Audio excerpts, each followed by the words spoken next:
Good evening. My name's Jerome Flynn, and tonight I'll be reading you a sleep story called Sacred New Zealand. Between filming Game of Thrones and my own travels, I've had the honor of visiting some remarkable places around the world. Perhaps the most memorable was a trip to New Zealand's South Island, where the mountains quite literally meet the sea. From the breathtaking scenery to the sacred Maori legends, it's a story that I'm honored to share with you tonight. But before we begin, let's take a few moments to settle in and get comfortable. Cozy up under the covers and let your arms rest gently by your sides. Take in a few slow, relaxing breaths as you let go of any stress and tension from the day. Feel your body sink softly into the bed around you. And when you're ready, close your eyes. Now that you're all tucked in, let's start our story.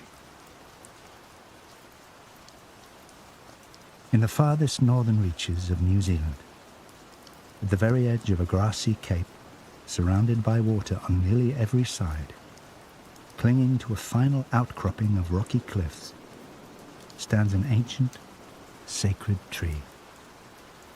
Next to the rugged shape of the rocks, the tree appears impossibly delicate. Its two thin trunks like slender arms, reaching up towards a canopy of ever more fragile branches and leaves. Its position on the rock face seems just as precarious, as though at any moment the buffeting winds might carry it away. Were this tree part of any other family or genus, its exposed location might place it at risk. But this is no ordinary tree. It is a Pohutukawa, also known as a New Zealand Christmas tree, renowned for its bright red blossoms and for its ability to grow in unlikely, near vertical conditions. Even more remarkable, this particular Pohutukawa tree is thought to be over 800 years old, a true emblem of endurance and strength. So is the verdant, windswept cape on which you are standing today, no ordinary cape. You are standing on Cape Reinga, one of the northernmost points of mainland New Zealand, a swift breeze carrying the scent of salt water your way. Before you, a simple paved trail leads to another of the Cape's landmarks, a historic lighthouse perched high above the sea. A beacon of light, as symbolic as the wizened Pohutukawa tree. You follow the gently sloping path, breathing in the wild air and feeling your heart grow calm and quiet in this open landscape, before pausing to take in the full panorama. From the ridge of the coast's rippled hills, you watch two seas meet below the cape. The still expanse of the inky blue Pacific extends to your right, while the lighter, almost transparent Tasman Sea is to your left, its unsettled surface churned by foamy breakers. In the distance, thanks to the day's clear sunshine, you can even discern a few faint shapes on the horizon. A group of uninhabited islands called Three Kings Islands. This special meeting of the seas would be reason enough to visit Cape Reinga. But as it happens, the Cape is also the most significant place in New Zealand for the Maori, the country's indigenous people, who inhabited the island nation for centuries before the first European explorers and settlers arrived. The Maori refer to Cape Reinga as Te Rerenga Waiora, which means the departing place, or leaping off place of the spirits. They believe it is where a Maori's spirit goes after they pass away, and after their spirit has already travelled the length of the country to the Cape.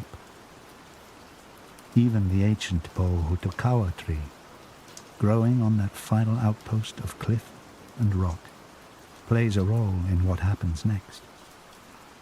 If the spirit is good, it will slide down the tree's roots and into the ocean, where it continues underwater to Three Kings Island.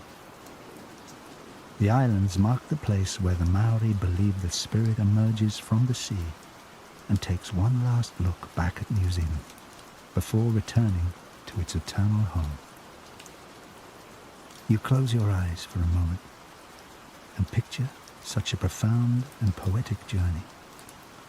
A journey that not only encompasses the entire country, but includes time and space for reflection. A moment of looking back over one's life and homeland. And yet, Cape Reinga is far from the only natural setting in New Zealand that holds deep significance for the Maori. From the very beginning, the land has been sacred for them, with Maori legends and myths recounting the origin of nearly every mountain, volcano, and lake. For the Maori, Lake Taupo is more than merely the largest freshwater lake in New Zealand. Even in all of Australasia, it is the beating heart of the North Island. Just south of Lake Taupo, the Maori still refer to the Central Plateau area as Te Kahui Tupua, which means the sacred peaks. These mountains were believed to have been gods and warriors, especially the region's three active volcanoes, Ruapehu, Ngauruhoe, and Tongariro. So significant is this region of volcanic valleys and peaks to the Maori that in the late 19th century, local tribes, who are known as iwi, gifted the land to the Crown and Nation of New Zealand. Tongariro National Park became the country's first, and even more importantly, the world's first national park established through a gift from an indigenous people. For the Maori, the rich and varied landscape around them is more than a backdrop to their lives. It is a fundamental part of their story. Connections between their communities and their environment are still visceral and alive, like hallowed threads being woven in an ongoing, ever-evolving tapestry. New Zealand's sacred landscapes abound across the South Island as well, including the legendary fjord known as Milford Sound. Located in the southwest corner of the island, in the far north of Fiordland National Park, Milford Sound stretches inland from the Tasman Sea for nearly 10 miles. While it was only discovered by a Welsh captain 200 years ago, the Maori had been visiting the fjord for centuries, which they knew not as Milford Sound, but Piopiotai, meaning a single thrush-like piopio bird. One Maori legend attributes the fjord's creation to the god Tuteraki Whanoa, who was given the great challenge of shaping the coast and carving out fjordland. He began in the south, deftly wielding his axe to the mountains as he chiseled away rock and sculpted protected harbors and waterways. He strengthened his skill the farther north he went, creating each of the 14 fjords that now comprise the national park, until he fashioned his final fjord in what would come to be known as his masterpiece, Milford Sound, whose sheer cliff faces can rise almost 4,000 feet. To experience the soul of Milford Sound, you slip into a small kayak and begin gliding through the stillest water you've ever seen. A light rain is falling, just enough to conjure a mesmerizing mist around you. Waterfalls of all lengths and sizes run down the cliffs, cascading through deep green foliage.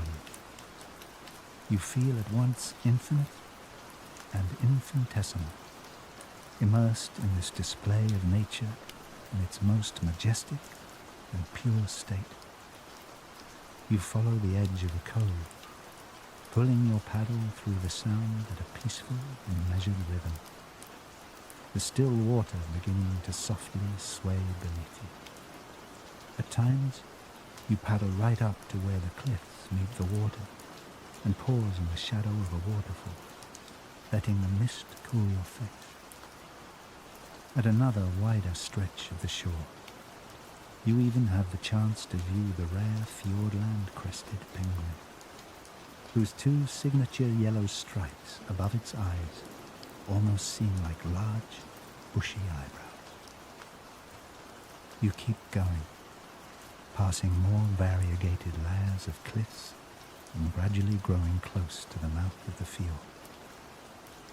This connection between Milford Sound and the Tasman Sea is more than just a symbolic outfall, linking this sheltered arm of water with the wider world. It has an interesting physical effect on the fjord's water as well.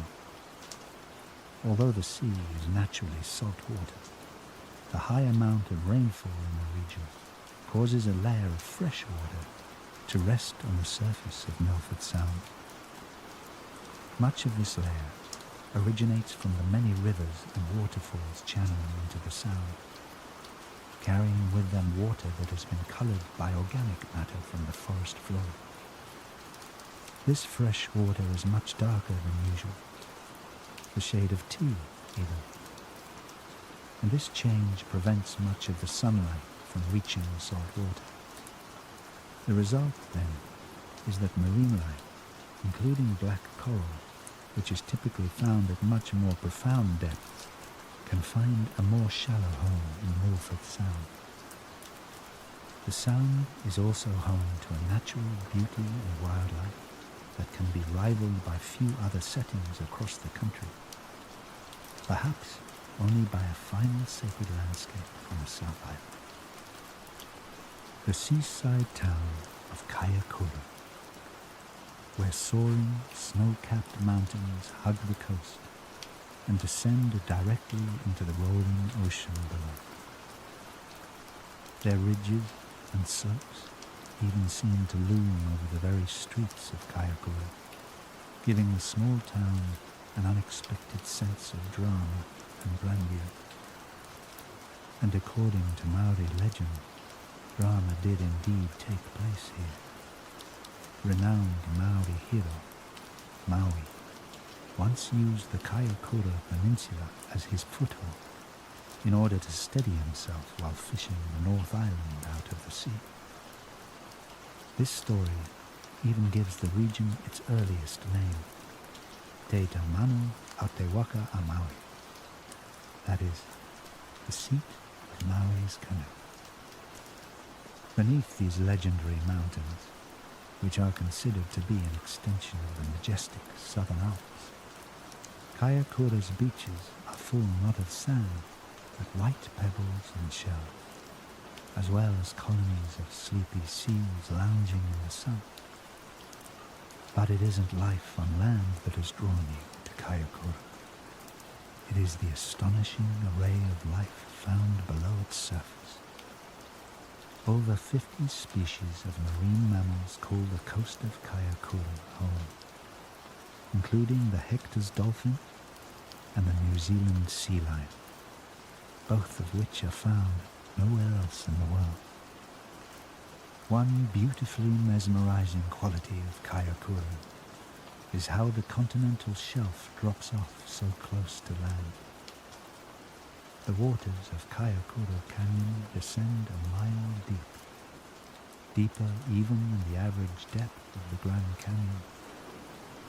And just like the melding of the Pacific Ocean and the Tasman Sea at Cape Reinga, there's a meeting of currents in Kayakoura, where warm water from the north mixes with cold water streaming in from the south, coming together in a way that makes it incredibly nutrient rich. And among the many creatures who find sustenance in Kayakoura's nourishing water among the dancing dolphins and languid seals and wheeling seabirds. There is, perhaps, none more magnificent than the colossal whales seen cruising the bay, like furtive giants hiding out below the surface. You have the chance to witness their magnificence for yourself on a relaxing, blue-skied afternoon, with only a few wispy clouds lingering over the horizon.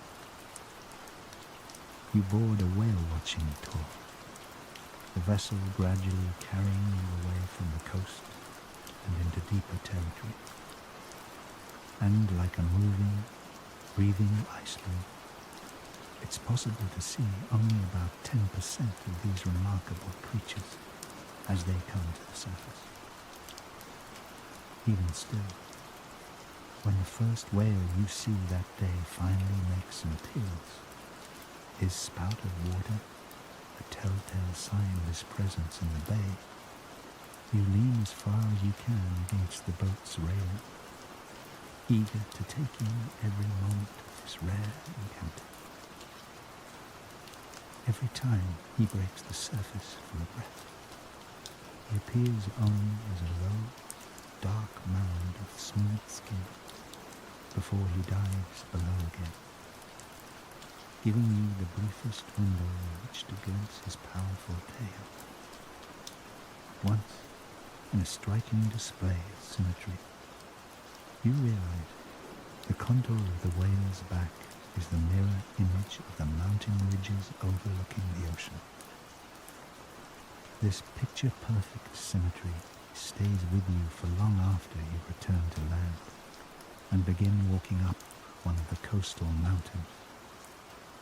Your steps even and slow, your legs brushing against feathery tussock grass. White and yellow flowers bloom along the path, while the heady fragrance of jasmine is unmistakable. A small, beautiful bird seems to be following along, possibly a fantail or grey warbler, guiding you to the top. As the air swells with her distinctive song, one that Sir Walter Laurie Buller once described as a soft trill of peculiar sweetness. When you reach the summit and survey the expanse of land, as the sun begins to set in the distance, you never could have imagined a greater reward for your journey. This awe-inspiring vista of mountains and sea, a land truly made for heroes. And as the warbler continues her song, you couldn't have asked for more delightful company, as though the universe has provided you with a companion right when you needed it the most. You begin to wonder if this is part of what the Maori's deep and intrinsic connection to the environment is all about. That even when you are on your own in the natural world, you are never, in fact, truly alone. All around you exists a world waiting for you to open to it, to reach out to it, to finally see what it has to show you with ready eyes, and to really listen to what it has to say to you with an open heart. The beauty of a warbler's call, the gust of a whale's exhale, and perhaps even the whisper of a passing spirit as it makes its way to the Pohutukawa tree. Yet again, your journey through New Zealand has brought you to a precious meeting point. Just like the meeting of two seas of Cape Reinga, or the coming together of fresh and salt water in Milford Sound, so is there another convergence of currents in Kaikoura, and another extraordinary landscape as the result of it. as you begin descending the winding mountain path, your steps keeping time with the rhythmic breaking of waves below you, as though they are hushing and ushering you into the deepest of sleeps. You think once more of the Maori, who have never drawn a distinction between our natural world and its deeper significance. The two worlds instead flowing together in a fitting, final union. For the Maori, every mountain has need. Every lake may have a heartbeat, and every twist and turn of the terrain tells another ancient and sacred story.